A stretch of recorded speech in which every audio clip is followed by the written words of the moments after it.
Meus irmãos, eu quero convidar todos a uma leitura bíblica em Colossenses capítulo 1. Gente, eu vou dar uma acelerada hoje, que eu estou preocupado com o tempo, viu? Aí quando o gago acelera, você já sabe, né? Então se prepare para interpretar línguas hoje.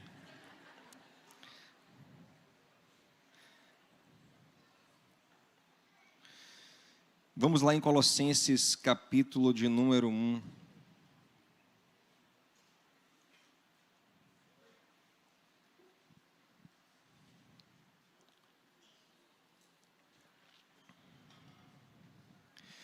Versículo 15 diz assim: Ele é a imagem do Deus invisível, o primogênito sobre toda a criação, pois por meio dele foram criadas todas as coisas nos céus e na terra, as visíveis, as invisíveis, sejam tronos, sejam soberanias, quer poderes, quer autoridades, todas as coisas foram criadas por ele e para ele.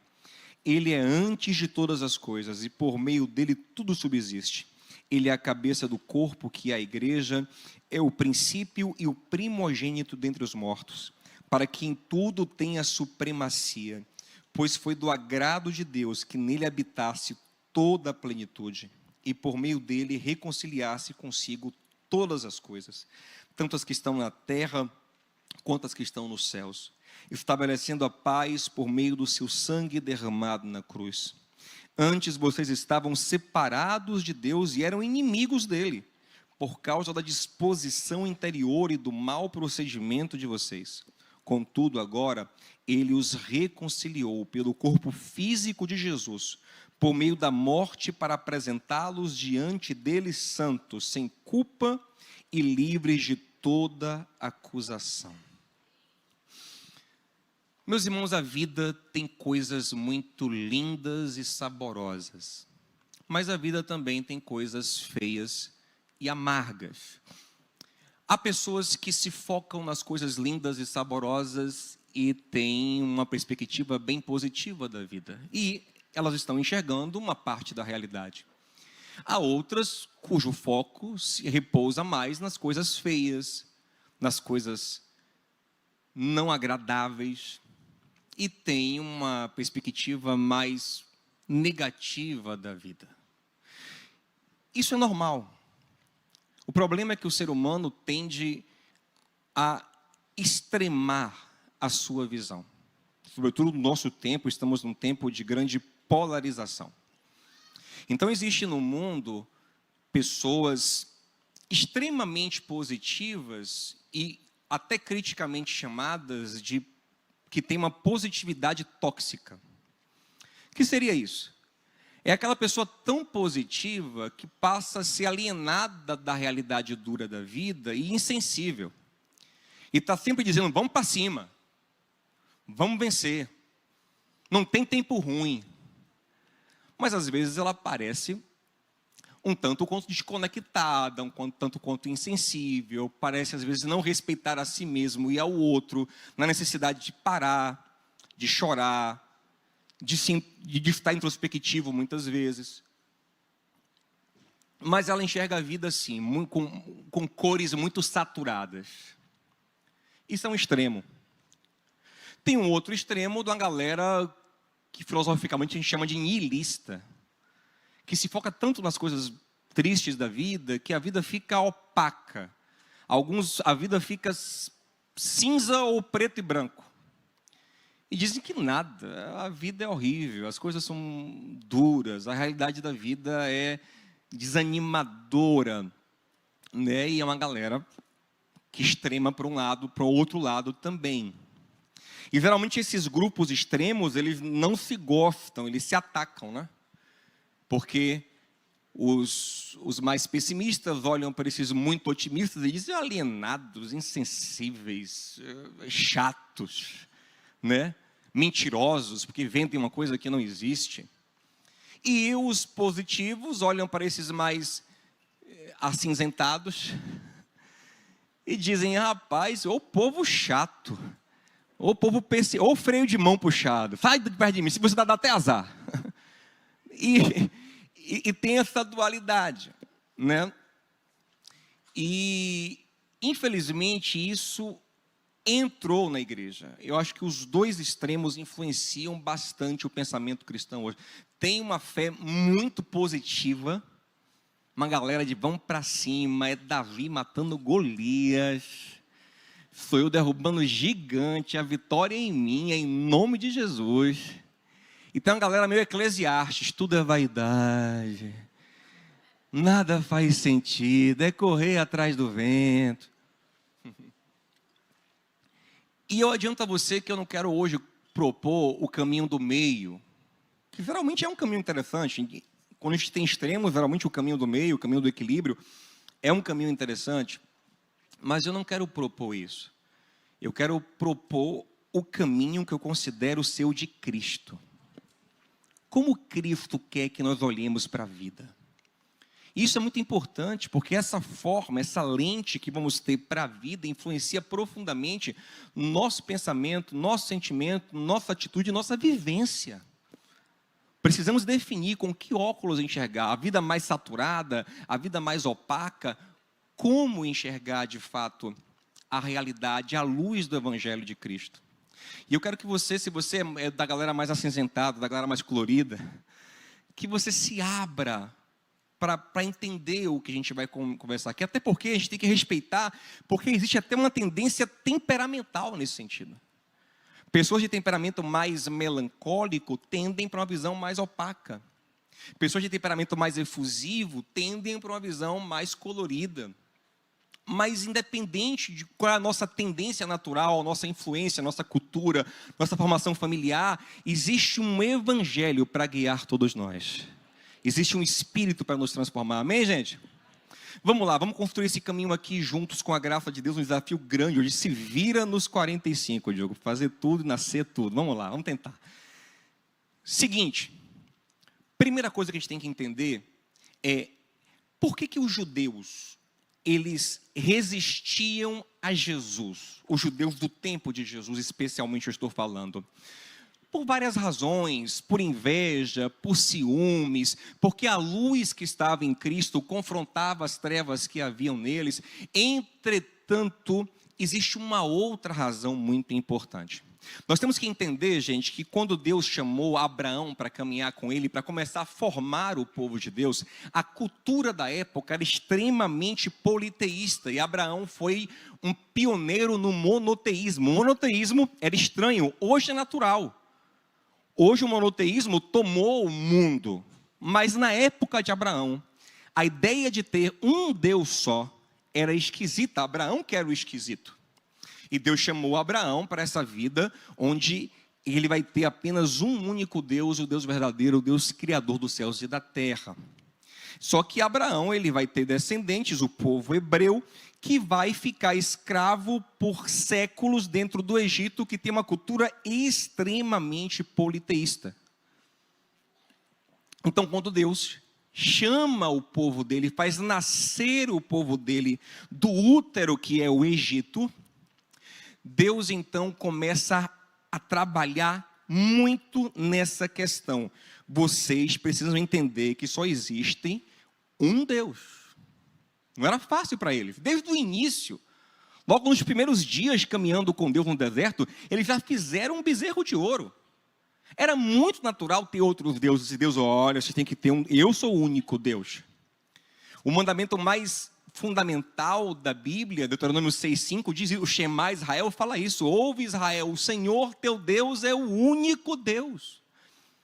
Nos 10 mandamentos, os 2 primeiros falam isso. Êxodo 20, primeiro mandamento: eu sou o teu Deus, não terás outros deuses diante de mim. Segundo mandamento: não faça ídolo, nem imagem de nada, não se prostre aos ídolos. E depois do segundo mandamento, o Senhor promete um castigo para os idólatras. Ele fala: porque eu sou Deus zeloso. Sou Deus zeloso, a expressão que ele usa em Êxodo 20. Deus que zela. E os idólatras vão ser castigados, não só eles, como seus filhos, sua descendência. Mesmo assim, com todo esse aparato da lei, o povo de Israel tinha muita dificuldade de entender, de aceitar o monoteísmo. E constantemente estavam desagradando a Deus e provocando a Deus com outros deuses. Baal, Astarote, Azera, os deuses dos povos em redor. Por causa disso, Deus vai castigar severamente o povo. Vocês sabem que depois do reino de Salomão, o reino de Israel se dividiu em dois. Ficou 10 tribos no norte e 2 tribos no sul. O norte ficou sendo chamado de Israel e o sul, cuja capital é Jerusalém, ficou sendo chamado de Judá. No reino do norte, gente, só teve rei idólatra. Nenhum não foi idólatra, desde o primeiro Jeroboão até o último. Então Deus finalmente castiga esse povo por causa da sua idolatria, sobretudo. Lá está em 2 Reis 17, você pode ler o capítulo inteiro ali, dizendo que Deus castigou o reino do norte porque eles eram idólatras, porque tinham outros deuses. E é um castigo tão terrível que até hoje eles nunca voltaram do cativeiro assírio. Se perderam. São chamadas até hoje das 10 tribos perdidas de Israel. Os judeus que existem desde aquele tempo até hoje são todos do Reino do Sul. O Reino do Sul era melhor um pouco, porque no Reino do Sul havia uma variação de tempos. Uma hora tinha um rei justo, temente a Deus, que consertava as coisas, e uma hora havia um rei mau, perverso, idólatra. Então isso fez o Reino do Sul ter um remanescente ali, com muita dificuldade. Mas Deus também castiga o Reino do Sul também pela idolatria. Isso está em 2 Crônicas 36, está em Jeremias abundantemente.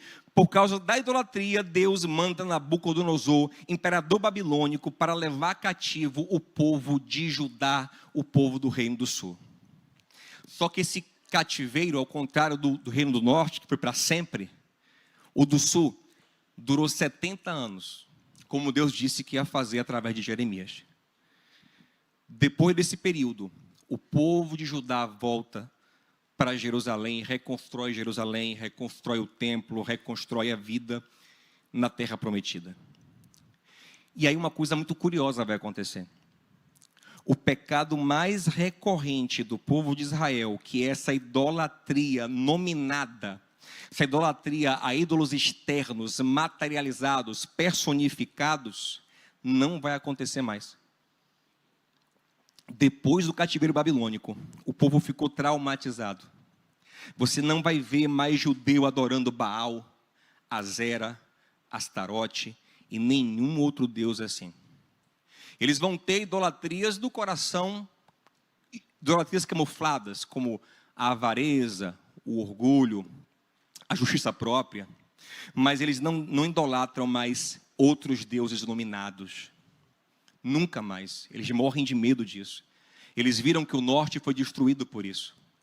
Eles sabem que eles do sul foram duramente castigados por isso. Então, qualquer sinalzinho de idolatria, eles reprimem muito rápido, eles castigam muito rápido, eles apagam muito rápido. Agora imagina, se eles tinham cuidado para não idolatrar nenhum Deus, Espírito, imagina como fica o coração desse povo quando aparece um homem que vem da Galileia. Um homem que sua, que a roupa suja, que tem fome, que tem sede. Um homem que começa a falar coisas, a se posicionar de uma forma que dando a ideia de que ele era Deus. De que ele era o próprio Criador do universo. Por exemplo, em Marcos 2, Jesus perdoa os pecados de um homem, e os judeus ficam assustados com aquilo. No versículo 7 eles falam: como você, sendo homem, perdoa pecados? Só quem pode perdoar pecados é Deus. Em João capítulo 8, ele está discutindo com os religiosos, e os caras falam: se é para você estar falando que Abraão viu seus dias e se alegrou, você não tem 50 anos e viu Abraão? Aí ele fala assim: antes de Abraão existir, eu sou. E quando ele fala eu sou, estava claro para aqueles caras que conheciam a lei de Moisés, que ele estava se referindo ao nome do Senhor em Êxodo 3, o nome do Todo-Poderoso, eu sou, grande eu sou. Jesus estava dizendo eu sou. Em João capítulo 10, eles querem apedrejar Jesus, o Senhor fala: vocês querem me apedrejar por quê? E aí eles falam assim: a gente não vai te apedrejar só porque você blasfema, não. mas porque você quer se fazer, sendo homem, quer se fazer semelhante a Deus. Eles tinham inveja, eles eram incomodados com a luz de Cristo, mas essa ideia para eles também de alguém ser adorado como Deus, no meio deles, era assustadora. E muitas vezes eles estavam ali tentando zelar, porque Deus disse, eu sou Deus zeloso, eu não admito idolatria. Então eles tentavam zelar por essa pureza. Por exemplo, Jesus morre, ressuscita, envia o Espírito, começa a obra. Aparece logo em Atos 7, um jovem muito zeloso. Um jovem que era comprometidíssimo com a lei de Moisés, um estudioso, um apaixonado pela religião judaica, alguém que queria defender Deus. E logo em Atos 7 ele aparece guardando as roupas dos homens que vão apedrejar o primeiro mártir da igreja, que é Estevão. O nome desse jovem é Saulo de Tarso. E o texto conclui dizendo que ele consentia na morte de Estevão.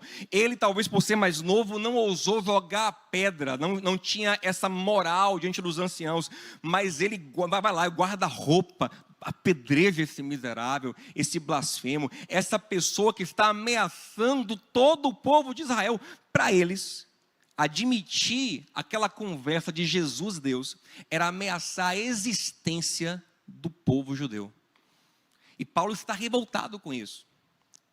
Atos capítulo 9 começa dizendo que Paulo respirava ameaças de morte contra os cristãos. Imagina, olha a força desse texto. Respira ameaça de morte. É o meu ar. Ele só pensa nisso, ele está revoltado. Ele está revoltado. E ele vai dizer mais tarde aos Gálatas que ele fazia isso por ignorância, que isso inclusive pesou a favor do... ele fala em 1 Timóteo 1,13, que ele fazia por ignorância, isso inclusive pesou a favor dele diante de Deus, porque ele de fato acreditava que estava fazendo a coisa certa. Porque aquela ideia de um homem, imagina, de repente um homem aqui entre nós, já sabe de uma... Eu criei tudo. Criou o quê, Binho? Os céus e a terra. Como é que era? É uma ideia muito louca. Ainda mais para um povo que tinha Deus em tão alto conceito. O povo que tinha a revelação do Criador, ouvia aquilo que o Criador era um homem comum, filho de Maria, uma história esquisita, ninguém o pai, o José, sabe? Ninguém que o pai não é José. Da onde é? De Nazaré. Uma pessoa história esquisita. Para eles. É normal que eles, por esse ângulo, não conseguissem enxergar. Era complicado de ver mesmo. E Paulo diz, por exemplo, em Atos 22, que ele fala em testemunha em Jerusalém, que ele perseguia porque ele era zeloso. Em Atos 26, ele também fala para o rei Agripa, eu persegui, como os judeus fazem agora também, porque eu era zeloso, era inadmissível, eu achava que era certo fazer todo mal contra esse pessoal aí, esse Jesus, esse povo dele, esse povo que ofendia o nosso Deus, que afrontava o nosso Deus. Paulo fala assim, eu chegava ao ponto de ir para outras cidades, eu não ficava só em Israel não, eu ia caçando judeu em outras nações, onde tivesse um judeu que falava essa loucura, de que um homem era Deus, eu queria prender, eu queria bater, eu queria fazer ele blasfemar. Observe que em Atos 9 diz que ele não foi enviado não, ele que por livre iniciativa pediu ao sumo sacerdote as cartas, para ir de sinagoga em outras cidades perseguindo os judeus. Era ele quem queria, ele que provocava. Sabe aquele jovem pilhado? Saulo. Agora, vamos dar um salto quântico aqui. Porque esse homem que está revoltado, está amargurado, não aceita de forma nenhuma essa blasfêmia de dizer que Deus é homem, é o mesmo homem que escreveu o que nós lemos em Colossenses capítulo 1. É o homem que vai dizer, ele é a imagem do Deus invisível. o primogênito, ou seja, o principal, o rei de toda a criação. Pois por meio dele foram criadas todas as coisas nos céus e na terra, as visíveis e as invisíveis, sejam tronos, sejam soberanias, poderes, autoridades, todas as coisas foram criadas por ele e para ele. Ele é antes de todas as coisas e por meio dele tudo subsiste. Ele é a cabeça do corpo, que é a igreja, o princípio e o primogênito dentre os mortos, para que em tudo tenha supremacia, pois foi do agrado de Deus que nele habitasse toda a plenitude. Que salto quântico é esse, gente? Como é que o cara de perseguidor cruel vai começar a afirmar justamente a mentira que ele combatia? Ele conta a experiência dele. Lucas conta primeiro em Atos 9, depois ele repete em Atos 22 e em Atos 26. O texto diz que ele estava indo, numa dessas perseguições, estava indo para Síria, para Damasco, e no caminho de Damasco aparece para ele uma luz muito grande. E ele cai no chão e os olhos dele perdem a visão. E aí vem uma voz da luz e diz: Saulo, Saulo, por que você me persegue? E ele fala: eu persigo o Senhor? Tipo assim, quem é o Senhor? Eu te persigo? Tipo assim, eu persigo Jesus, aquele impostor. E aí, eu estou parafraseando, mas a ideia é essa. E aí o texto fala que o Senhor fala para ele: eu sou Jesus, a quem você persegue. E é muito simbólico que ele ficasse cego durante 3 dias, porque o texto está dizendo que ele está desorientado, tipo assim, o que aconteceu aqui? O que é isso? E ele fica 3 dias zonzo, até que vem um irmão chamado Ananias, que vai orar por ele. E quando Ananias ora por ele, ele recebe o Espírito Santo, e o texto fala que as escamas caem dos seus olhos. E aquilo é simbólico, ele vai conseguir enxergar a verdade agora. Ele vai conseguir enxergar o que João descreve com muita beleza no capítulo 1 do Evangelho segundo João. Nele estava a vida, e a vida era a luz dos homens. Nele vimos a glória do unigênito de Deus. E Paulo vai enxergar isso, gente. E eu quero dizer a vocês, enxergar isso é um milagre. Isso é uma coisa profundamente espiritual. E eu queria pausar aqui para a gente pensar isso antes de chegar à resposta que a gente busca na questão problematizada no início. Como você enxerga de fato Jesus? Esse milagre dessa revelação de fato aconteceu no seu coração? Porque observe que não foi o estudo que fez Paulo enxergar. Apesar de que por estudos e por evidência, a gente vai ter vários sinais interessantíssimos de que Jesus é alguém extraordinário. Mas esse salto quântico de alguém extraordinário para Deus, para o Criador encarnado, só acontece por revelação do Espírito Santo. Paulo descreve o que acontece no coração de quem enxerga isso de maneira muito bonita em 2 Coríntios capítulo 4, versículo 6, quando ele fala assim, o Deus que lá no princípio disse na escuridão haja luz, é o mesmo que faz a luz brotar em nosso coração para que possamos ver a glória de Deus na face de Jesus Cristo. O mesmo Deus que lá no princípio fez a luz surgir milagrosamente para começar a criação, é o Deus que começa a nova criação em nosso coração, quando Ele faz uma luz milagrosa surgir, que nos permite ver a glória de Deus na face de um homem, chamado Jesus Cristo. E a minha oração é para que essa revelação aconteça e cresça no nosso coração. Nós só podemos avançar, gente, para uma visão cristã da vida, para uma vida cristã prática, para uma vida em Cristo, se essa revelação acontecer. E às vezes eu me preocupo, porque eu também sei o que é viver esse dilema, eu também em outros níveis o enfrento. Vê que às vezes a gente quer passar por isso como se fosse uma chave. Sabe quando você está ali na escola, aí você não entendeu um ponto da matéria, fala, não, passa isso. Essa parte eu não entendi não, mas passa para frente que depois eu entendo. Mas você vai perceber que tem certas coisas que são fundamentais. Que se não houver uma compreensão disso, todo o resto fica prejudicado. E se tem uma compreensão fundamental, uma revelação fundamental em nosso coração, é essa. Quem de fato é Jesus? Você de fato, seja sincero, você acredita que o Criador dos céus e da terra nasceu da barriga de uma mulher há 2000 anos? Seja sincero. Porque às vezes a gente até tem medo de dizer que não acredita, né? Não, pastor. A gente não entende nada de Jesus, de criação, o homem que é Deus, cruz, ressurreição. Pastor, não sei, eu sei que isso dá bênção, eu quero a bênção.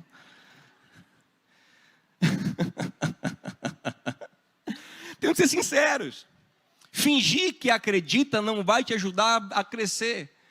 Eu sempre uso o exemplo de Marcos capítulo 9, do pai que levou o filho para Jesus expulsar o demônio, não encontrou Jesus, os discípulos que estavam lá tentaram, não conseguiram. Quando o Senhor chega e pergunta o que está acontecendo, o pai explica a situação e fala: Jesus, se o Senhor puder fazer alguma coisa, nos ajude. O Senhor falou: se eu puder?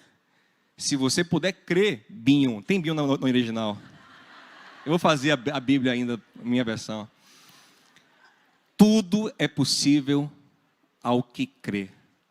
Aquele homem poderia fingir que acreditava. Não, Senhor, pelo amor de Deus, Senhor, eu acredito no Senhor, não me leve a mal, não, eu creio no Senhor, pelo amor de Deus, hein, Senhor? Não. O texto fala que ele é sincero e fala: Senhor, me ajuda na minha incredulidade. Eu, de fato, tenho dificuldade de acreditar. E se você tem dificuldade de acreditar nesse ponto tão fundamental da fé, de que Deus virou homem, de que Deus é homem ainda, porque Ele está sentado à destra do Pai, mas é um homem ainda glorificado, de que existe um Deus Filho homem, peça: Senhor, ilumina o meu coração. Senhor, me faz enxergar. E eu quero enxergar cada vez mais, porque eu sei que eu estou no começo ainda, amém, gente? Que busquemos, que meditemos na palavra, que oremos para que o Senhor nos ajude nesse sentido. Mas, tendo isso posto, partindo do pressuposto que nós compreendemos isso, que nós acreditamos nisso, que temos essa revelação, ou que vamos ter cada vez mais com a graça de Deus, então isso nos ajuda a compreender qual é a visão que nós temos que ter da vida, com que tom temos que enxergar, com que óculos temos que enxergar a vida. Observe, gente. Perceba que Paulo disse para a gente, não sei se você percebeu, naquele capítulo que lemos em Colossenses, naquele texto que lemos ali, que na cruz algo muito grande aconteceu. Na cruz Deus estava reconciliando consigo todas as coisas. Paulo diz isso também em Efésios capítulo 1, versículo 9, versículo 10, que esse é o eterno propósito de Deus, fazer convergir em Cristo todas as coisas nos céus e na terra. O que significa isso? Lembre que quando Deus termina de criar tudo, o capítulo 1 é sobre o período criacional, o 2 ele vai repetir, mas o 1 nos resume bem aquele período. No final do capítulo, versículo 31, está dito que o Senhor olhou para a criação e avaliou, dizendo que estava tudo muito bom, incluindo o homem ali feito. Estava tudo harmônico, perfeito, cheio de shalom, de completude. Mas o homem é colocado com uma função extraordinária. O homem é a imagem de Deus, o representante de Deus, o vice-regente da criação. Deus confia ao homem a autoridade sobre a sua criação, sobre a terra toda.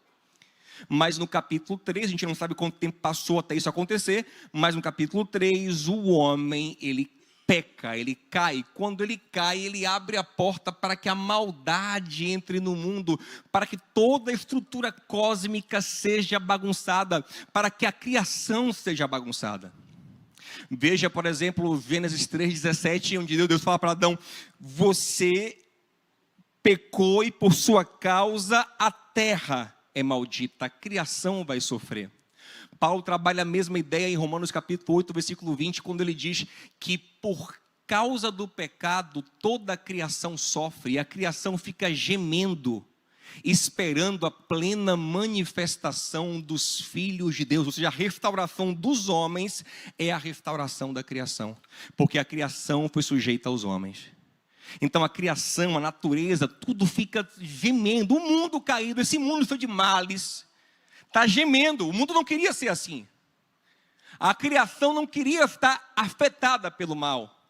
E ela está gemendo, porque ela originalmente foi criada para ser perfeita para a glória de Deus. Ela está gemendo, esperando que o homem seja plenamente restaurado, para ela também ser plenamente restaurada. Entretanto, Paulo está dizendo em Colossenses 1:20, que isso já começou na cruz do Calvário. Ele está dizendo que como o primeiro Adão abriu a porta pelo seu fracasso, pela sua desobediência, ele abriu a porta para o mal, ele perdeu a autoridade, ele bagunçou a vida dele, a vida humana e a criação. O último Adão, o Adão perfeito de fato, por sua obediência, por cumprir perfeitamente a vontade de Deus, por cumprir perfeitamente a função de ser a imagem de Deus na terra, e por seu sacrifício redentor, substitutivo, ele recuperou a autoridade. Por isso que Jesus, depois de ressuscitar, diz: todo o poder me foi dado aonde? Porque eu sou Deus, e na terra, porque eu sou o homem perfeito. Então começou em Jesus uma restauração de todas as coisas que será completada na sua segunda vida. Quem está entendendo?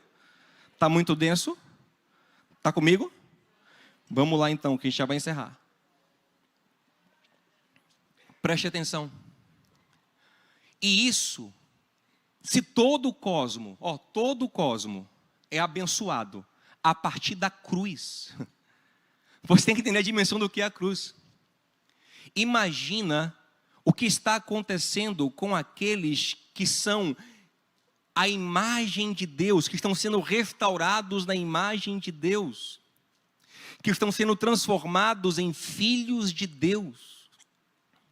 Paulo continua no texto, ele vai dizer do 21 em diante, que nós éramos inimigos de Deus. Mas agora, pelo que aconteceu na cruz, somos reconciliados. Somos amigos.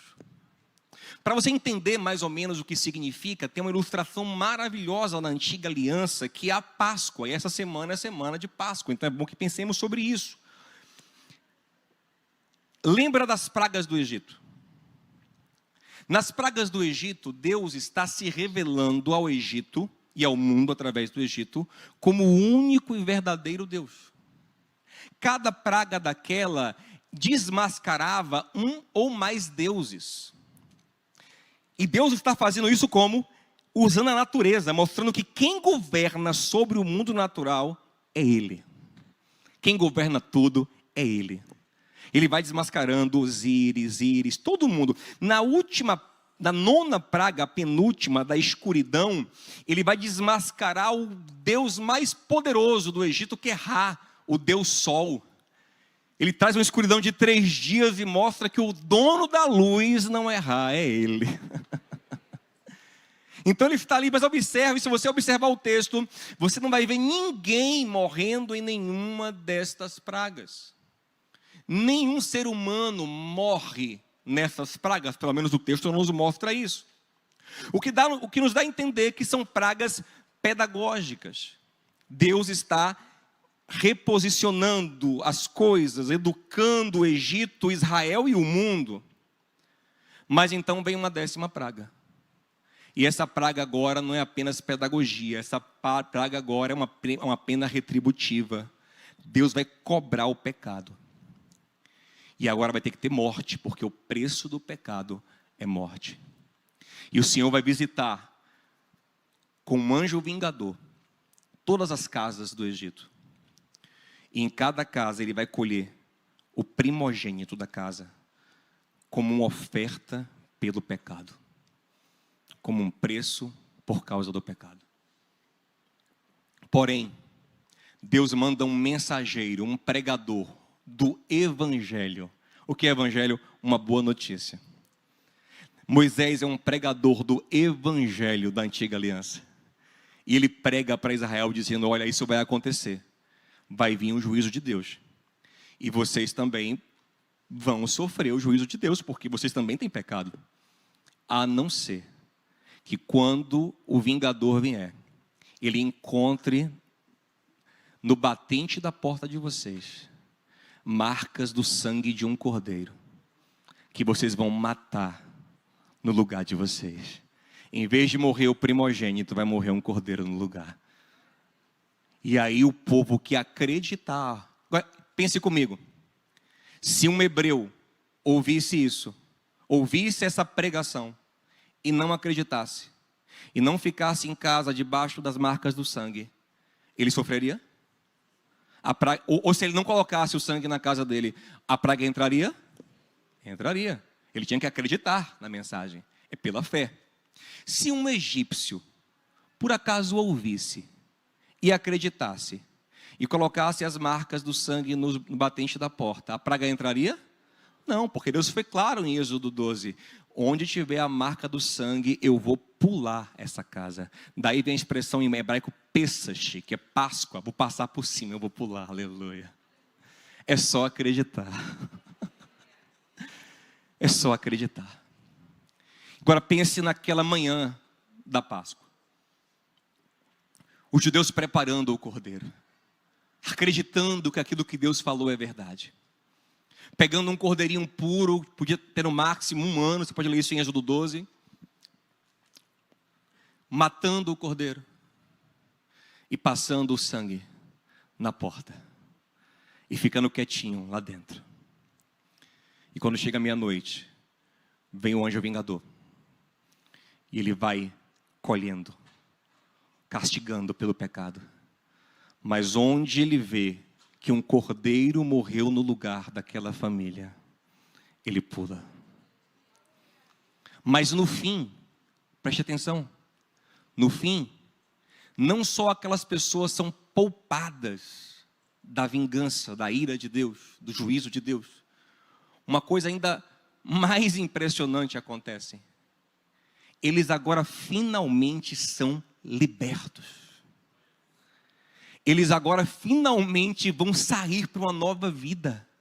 E quando eles vão saindo, eles saem com tanta moral, com tanto favor. É isso que Deus fala: eu farei os egípcios favoráveis a vocês. Saem com tanto favor que os egípcios vão dando a ele tudo o que eles quisessem. Tipo assim, o cara estava saindo e falou assim: vai me dar seu iPhone 16, tome. Mas vá-se embora. E o texto fala que eles foram levando panela de ouro, de prata e joia e tudo. E foram levando, eles foram tremendamente, não recompensados, mas indenizados pela escravidão. Saíram com muito ouro, com muita prata, com muita coisa. E vão saindo porque há um favor sobre eles agora. Ali nasceu o povo de Deus. O povo, presta atenção. E aqui a gente vai encerrar. O povo para quem Deus é favorável. Ouça uma coisa. Paulo está dizendo que se o cordeiro, porque Paulo fala em 1 Coríntios 5:7 que Jesus é o nosso cordeiro de Páscoa. Irmãos, em Hebreus 10 diz que as coisas da antiga aliança são só sombra do que houve em Jesus. Sabe o que é sombra? Sombra é só uma imagem distorcida. A realidade, se a sombra abençoou tanto um povo, aleluia. Se a sombra, se um cordeirinho, sabe um cordeiro, gente? É um filhote maço de ovelha. Se um cordeirinho morto, usado por Deus, por sua graça, como um símbolo, que apontava para Cristo, foi tão benéfico para um povo ser abençoado e favorecido e guardado por Deus. Imagine a grandeza do que é Deus encarnado como um cordeiro. Imagine o valor do sangue de Jesus. Imagine a grandeza desse sangue. Eu quero que você imagine as proporções. Se aquele cordeiro mostra Deus se assenhorando da natureza e libertando e criando um povo para ele, imagina o que mostra o sangue no Calvário. É a restauração cósmica do universo e a criação de um povo amado de Deus. E Paulo está falando, é um povo que agora não é inimigo mais de Deus. Deus não está contra esse povo. Deus está absolutamente favorável a esse povo que crê nele. Paulo diz isso em Romanos capítulo 5, versículo 1. Pela fé temos paz com Deus, pelo sangue de Jesus Cristo. Pelo que Ele fez, nós não somos mais inimigos de Deus. Nós estamos em paz com Deus. Por favor, me ajude a pregar. Diga a alguém assim, ó, Deus está em paz com você. Se for verdade, se ele for crente, né? Tem esse detalhe aí. Deus não está contra o seu povo. E aí, isso responde profundamente a nossa pergunta. Se eu entendo quem é Jesus, o que Ele fez, se eu creio nele, se eu estou debaixo do sangue, se eu acredito nessa mensagem, se eu essa revelação na minha vida, meu irmão, como é que eu encaro a vida? Eu não encaro a vida na alienação da teologia da prosperidade, como se tudo o que eu quiser Deus fosse me dar. Isso é a Xuxa que ensinou, não foi a Bíblia. Todo respeito à rainha dos baixinhos. Não foi a palavra de Deus. Pelo contrário, um pai que dá tudo aos filhos que quer e não ama. Porque você pai, você mãe, que sabe que às vezes você tem que dar não para os seus filhos por amor. O que importa não é dar o que eles querem, é amar em tudo que você fizer. Então, a partir de agora, Paulo está dizendo, o mundo continua em processo de transformação, o mundo continua com problemas, continua com dores, entretanto, nós somos o povo favorecido. O que significa? Significa Romanos 8, 28, por exemplo. Sabemos que em todas as coisas Deus age para o bem daqueles que o amam. Deus vai usar tudo para que o bom propósito dele, não o seu, mas o que ele quer para você, que é melhor do que o que você quer, aconteça na sua vida. Você entende? Então eu descanso nisso. Romanos 8, 31, ele fala assim, ó, se Deus é por nós, o que de fato na vida será contra nós? Nós de fato temos oposição na vida? Nós lutamos contra a carne, mas ela vai perder, porque a promessa dele é nos aperfeiçoar. Lutamos contra o diabo que já está condenado. Romanos 16, 20, o Deus de paz, em breve o Deus de paz esmagará Satanás debaixo dos nossos pés. Colossenses 2,15, ele na cruz despojou os principados e potestades e os envergonhou publicamente.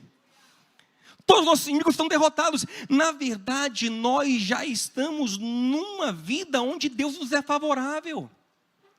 Então pode ter perseguição, pode ter luta. Paulo lista em Romanos 8,35, fome, nudez, perigo, espada, qualquer coisa. Mas ele termina assim, ó, mas em todas essas coisas somos mais do que vencedores em Cristo Jesus.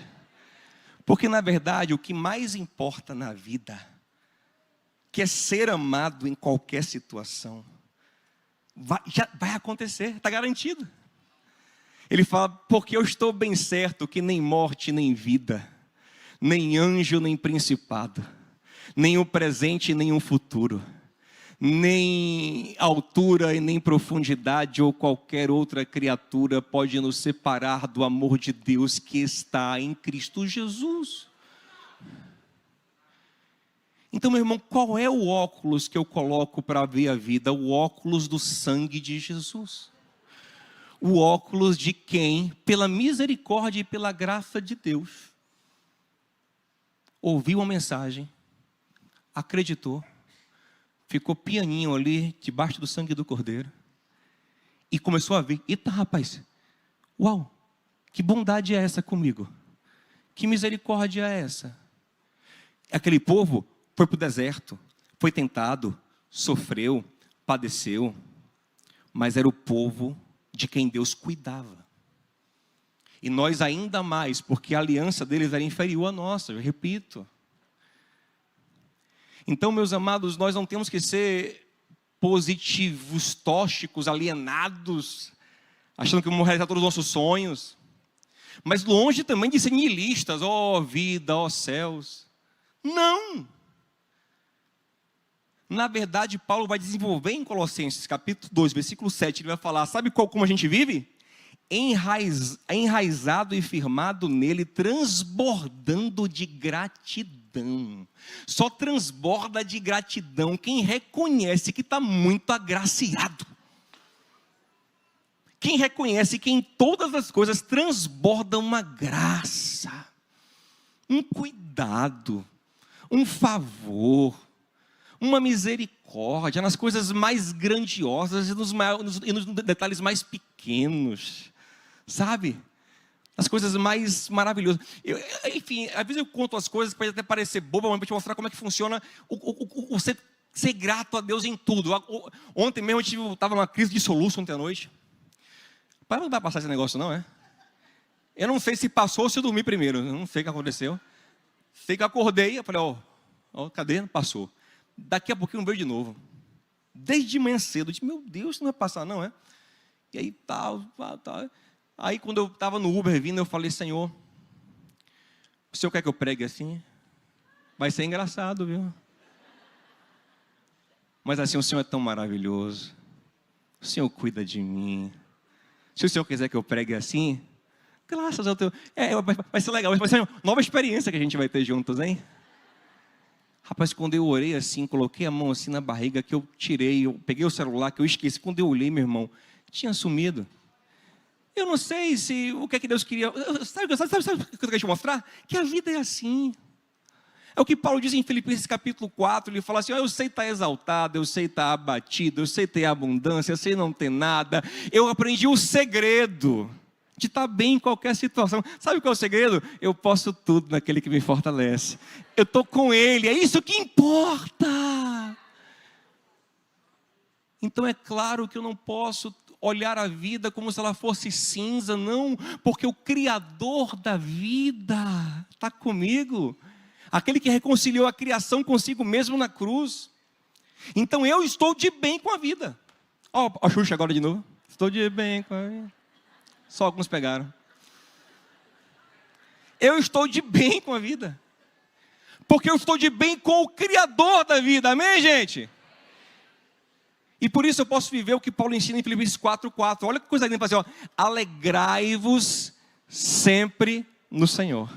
Outra vez vos digo, alegrai-vos. E era um homem que escrevia da cadeia. Mas eles conseguem se alegrar no Senhor. Você entende? A vida nos é favorável, porque Deus nos é favorável. Então seja lá o que está acontecendo, eu estou na graça, eu estou no Senhor. Eu tenho uma certeza, bondade e misericórdia me seguirão por todos os dias da minha vida. Não porque eu mereço, mas porque eu tenho com Ele uma aliança de sangue. Vamos ficar em pé em nome de Jesus? Vamos orar junto? Aliás, me perdoem, gente, de novo errei isso. É brincadeira de vivo ou morto? Morto agora. Porque tem que passar a ceia. Perdeu, ali demorou, perdeu. Tem que passar a ceia, me perdoem.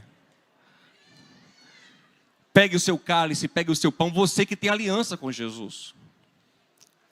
Tem gente que pega esse pão e esse cálice pensando que é o pão da sorte. Não, gente, não é restaurante chinês, não. Pensando que é o suquinho da bênção. Não. Isso é para quem tem aliança. É para quem está dizendo, eu acredito no Cordeiro. Eu acredito que Jesus morreu no meu lugar. Eu sei que eu não mereço, mas eu ouvi e eu criei. Eu acreditei. E me escondi debaixo do sangue. Então eu não estou vivendo num mundo mal, assombrado. Ai meu Deus, esse mundo terrível. Ai o mundo... Não. O dono do mundo é meu Deus. Quem manda no diabo. Se você ler o texto com cuidado, você vai ver que Paulo está dizendo, inclusive, que principados e potestades estão submissos a ele. Quem manda nos demônios é o meu Jesus. Quem manda em tudo é o meu Senhor, que me ama, que me fez filho amado. Então é assim que eu olho para a vida. Tem uma luta, como eu expliquei, como eu dei um exemplo bobo aqui do soluço, tem uma luta, eu falo assim, Senhor, o que é que o Senhor quer? Essa é a pergunta do crente. O que é que o Senhor quer com isso? Com essa dor, com essa aflição, com essa angústia, o que é que o Senhor quer? Eu não sei o que o Senhor quer, mas bendito seja o teu nome, porque eu sei que o bem para mim o Senhor está fazendo. O Senhor está trabalhando na minha vida, está me aperfeiçoando, está me fazendo mais parecido com Jesus. Deus não está contra nós. Deus nos é favorável. É assim que o crente enxerga a vida. Deus nos é favorável. Amém? Pegou seu pão, pegou seu cálice? Vamos cantar isso, ó. Leva-me além de todas as alturas, onde ouço a tua voz, fala de tua justiça pela minha vida. Jesus, este é o teu sangue. Aleluia. Tua cruz mostra a tua graça, fala do amor do Pai, que prepara para nós um caminho para Ele, onde eu posso me achegar somente pelo sangue.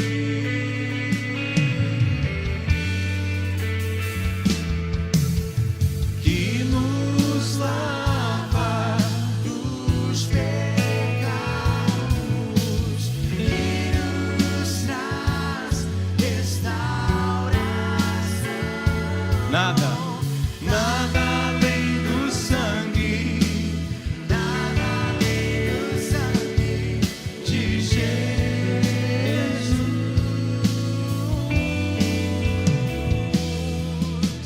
que nos faz brancos como a neve, aceitos como amigos de Deus.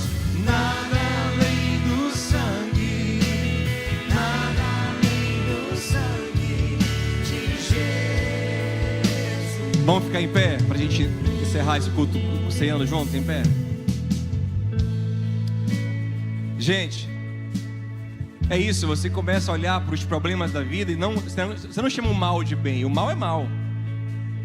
Você chora pelo mal, se lamenta o mal, você combate o mal, se chateia, é normal. Mas lá no fundo do seu coração tem que ter aquela alegre esperança, aquela santa convicção: o meu Pai está no controle de tudo. Eu estou debaixo do sangue. Eu não estou debaixo. A vida não está contra mim. Sabe por que quando você tem essa visão a visão positiva alienada é uma visão quase idólatra. Você se idolatra seus sonhos. E a visão pessimista, também nihilista, ela é uma visão incrédula. Você vê tudo, tá vendo? Tudo dá errado. Logo hoje. Agora como as coisas estão. Não. Pelo contrário. Na verdade, gente, em nossa vida agora, de uma forma ou de outra, tudo está dando certo em Cristo. Você entende? Lógico que quanto mais nos submetemos a Ele, fazemos a vontade dEle, mais aceleramos esse processo. Mas eu quero te dizer que o nosso destino agora é dar certo. Filipenses 1, aquele que começou a boa obra, Ele vai aperfeiçoar. Você entende? Nós já somos mais do que vencedores. Nós já estamos num processo vitorioso. Ah, pastor, isso não me convence não. Não tenho nenhum namorado ainda.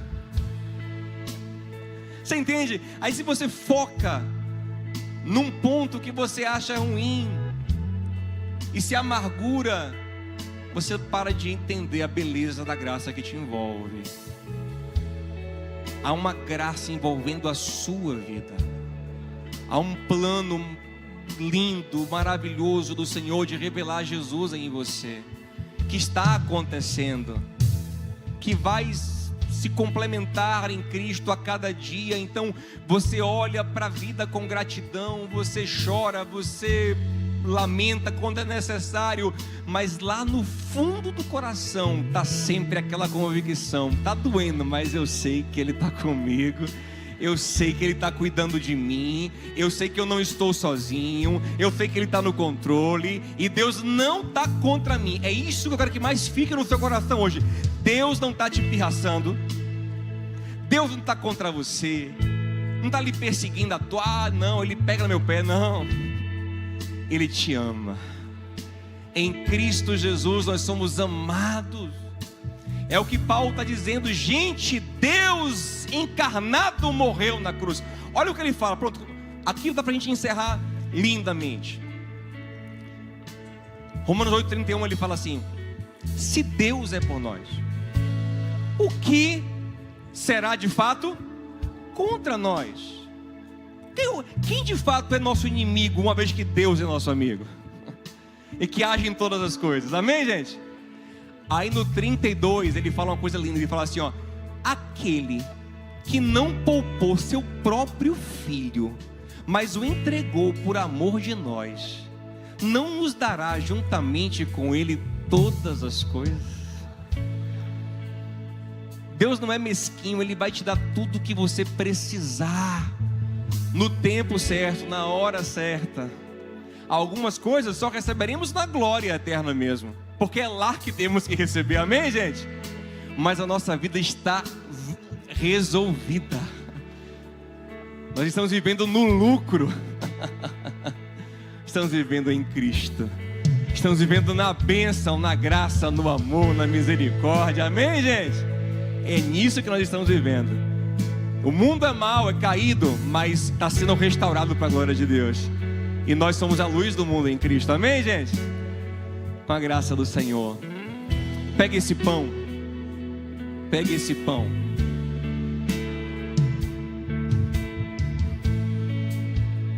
O cordeiro, ele era comido na Páscoa.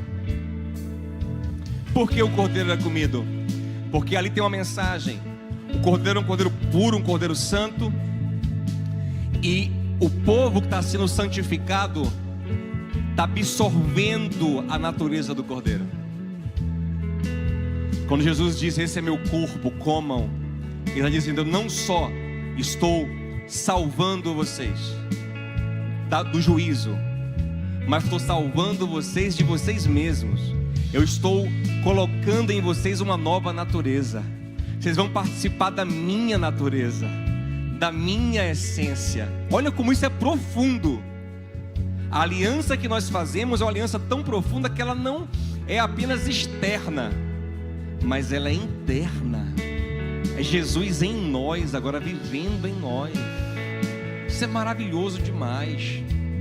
Tome esse pão, dê graças a Deus e coma ele, bendizendo ao Senhor, com a consciência de que você agora faz parte do corpo de Cristo, do qual Ele é o cabeça que nos guia.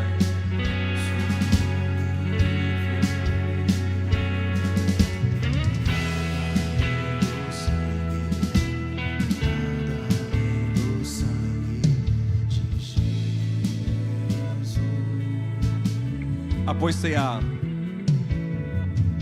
Ele tomou o cálice e disse: esse cálice é a nova aliança no meu sangue. E eu construí toda essa narrativa hoje para que você pense: se o sangue de um animal, ali simbolizando o sacrifício futuro, abençoou tanto um povo, eu quero que você imagine o que acontece com quem de fato está debaixo do sangue do verdadeiro Cordeiro de Deus. Quero que você imagine isso. Os judeus, Paulo disse: olha, sabe quem ele era? O Deus que o adorava, de fato virou homem. E o Deus homem morreu no nosso... Pense como isso é grandioso. Que Deus nos revele a profundidade disso, a grandeza disso. Erga esse cálice e bendiga ao Senhor. Diga: Senhor, eu te pertenço, eu sou teu. Diga a Ele que você é dele. Afirme isso. Confesse a sua fé. Adore ao Senhor. Adore ao Senhor. Estamos debaixo do sangue dele. Aleluia. Tome esse cálice glorificando o Senhor.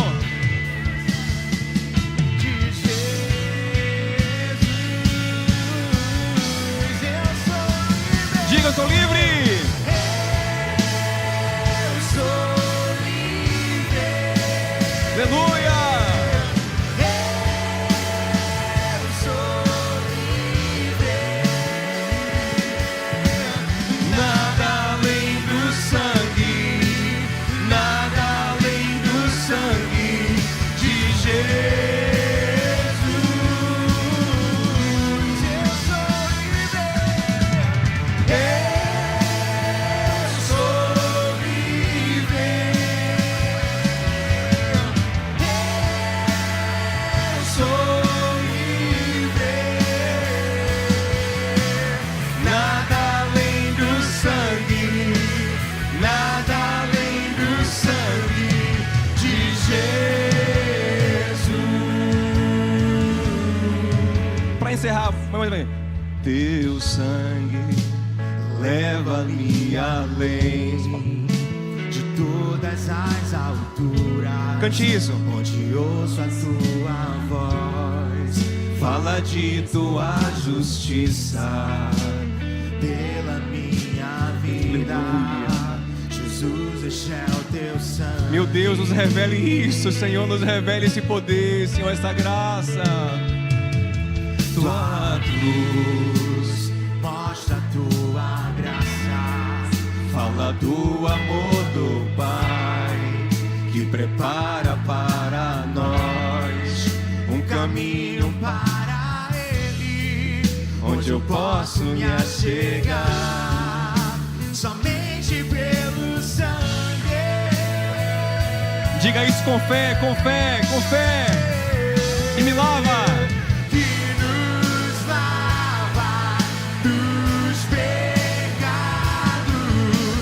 que nos traz restauração.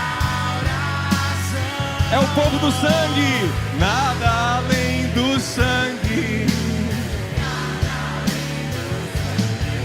de Jesus. Como quem marca a sua casa com sangue, erga a mão e diga isso. Que nos faz brancos como a neve, aceitos como amigos de Deus. Nada além do sangue, nada além do sangue de Jesus, porque Ele vive. Posso crer no amanhã, porque